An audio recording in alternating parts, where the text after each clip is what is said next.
Eu fazia estágio na educação infantil. E aí eu senti a necessidade de colocar... Porque quando eu saí da faculdade, eu tinha idealizado uma profissão. E aí, quando eu fui viver essa profissão, eu vi aquele baque, assim, de que, opa, não estou preparada para isso. Porque eu acho que me faltava essa experiência, né? A gente ouve muito falar, mas a gente não tem noção do que é. Quando você está lá dentro, você tem essa noção. E aí, quando eu comecei a educação infantil, eu passei por algumas vivências que, de certa forma, foram, assim, um tanto até... Eu acho que posso dizer traumáticas, porque me acompanha até hoje. Ui. E aí, eu senti a necessidade de colocar essa realidade, assim, na sala de aula, porque eu tinha uma ideia muito romantizada do que era a nossa profissão. E aí, eu acho que foi até esse fator que foi que me diferenciou, assim, um pouco. E aí, foi trazer essa realidade da sala de aula para as redes sociais.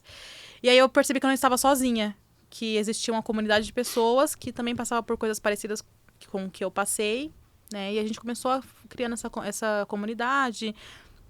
Comecei a trazer vivências de outros professores para as redes sociais. E que traumas foram esses? Eu era estagiária de educação infantil, né, dentro do município, né, onde eu moro. E lá eu comecei atuando com 2 alunos autistas nível 3 de suporte. E aí, a gente, na universidade, na faculdade, a gente tem uma ideia de que a inclusão ela é fácil de ser feita e quando não é feita é porque o professor não quer fazê-lo. Uhum. E aí, quando eu entrei para a escola e eu percebi que não havia amparo, não havia formação para os educadores, né, de como lidar com crianças neurodivergentes, que era o caso que eu tinha na sala de aula. E essas crianças ficavam desreguladas devido ao grande estímulo que a escola proporciona, porque são salas superlotadas, muito barulho, são salas... não há também uma ambientação para receber esses alunos em sala de aula. E esses alunos se desregulavam com muita frequência. E aí nós tínhamos muitos quadros agressivos dentro da escola e eu fui agredida.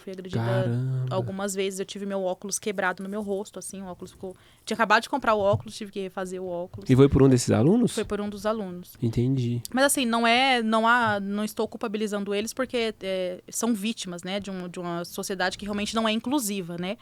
A educação ela é um braço de uma sociedade inclusiva. Quando a sociedade não é inclusiva, eles não vão olhar para a educação como um lugar que precisa ser ambientado, como um lugar que precisa de pessoas que estejam preparadas para receber esses alunos.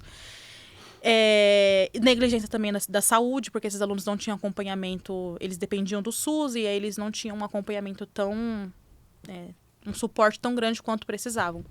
E aí isso causava nesses alunos comportamentos agressivos que refletia em mim. Eu era auxiliar, então acontecia comigo, acontecia com a professora da sala de aula, que inclusive era uma senhora, era uma mulher idosa, né? Ela apanhava na sala de aula. Outros alunos também apanhavam. E aí foram muitas situações, assim, muitas situações. Cadeiras foram uma cadeira foi arremessada na minha direção. E aí eu fiquei assim... Gente, isso tá acontecendo a portas fechadas e ninguém tá falando sobre isso. Como ninguém tá falando sobre isso?